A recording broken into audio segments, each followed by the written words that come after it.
வாழ்க வையகம், வாழ்க வையகம், வாழ்க வளமுடன். அருள் தந்தை வேதாத்ரி மகரிஷி அவர்களின் நாள் ஒரு நற்சிந்தனை. ஜனவரி 28. தலைப்பு: மனிதனின் சிறப்பு.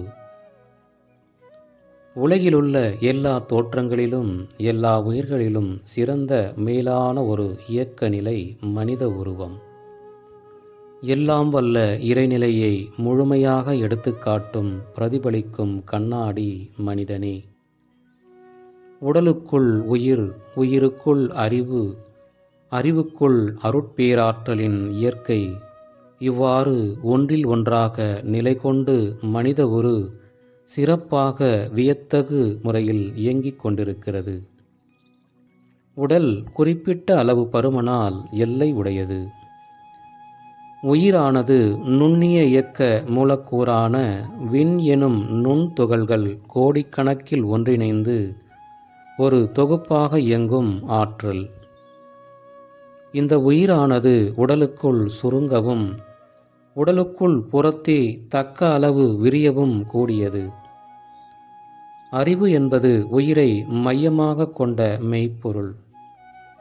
உடல் மூலம் ஆற்றிய வினைகளினால் பெற்ற அனுபவம், சிந்தனை, கற்பனை இவற்றிற்கேற்ப விரிந்தும் சுருங்கியும் செயல்புரியும் ஆற்றல் உடையது. அறிவில் அடங்கியுள்ள இரகசியங்கள் எண்ணி அறிய முடியாதவை.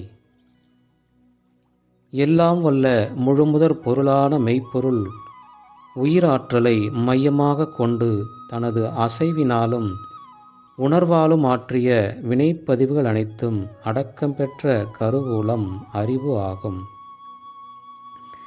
இது உயிர்த்துகள்களின் மையத்தில் தொடங்கி உயிர்த்துகள் தற்சுழற்சியால் விளையும் ஜீவகாந்த சக்தி மூலம் உடல் வரையிலும், மேலும் உடலுக்கு வெளியே புலன்கள் மூலம் உணரும் பொருட்கள் வரையிலும், யூகத்தால் பேரியக்க மண்டலம், அதற்கப்பால் நிலைத்த சுத்தவெளி எனும் கருதப்படும் மெய்ப்பொருள் வரையிலும் விரிந்து சுருங்கும் இயல்புடையது. எல்லாம் வல்ல இறைநிலையே சுத்தவெளியாகவும் மெய்ப்பொருளாகவும் விண்முதல் மண் வரையிலான பஞ்சபூதங்களின் இணைப்பால் ஆகிய பேரியக்க மண்டல தோற்றங்கள் அனைத்திலும் இயக்க ஒழுங்காகவும், உயிர்களிடத்தில் புலனுணர்வாகவும், மனிதனிடத்தில் தன் முழுமை உணரும் பேரறிவாகவும் இருக்கிறது. இந்த 4 தத்துவங்களும் ஒன்றிணைந்த மாபெரும் வல்லமையுடைய அறிவிலும் செயலிலும் சிறந்ததோர் உருவம் மனிதன். அருள் தந்தை அவர்கள் வாழ்க வளமுடன்.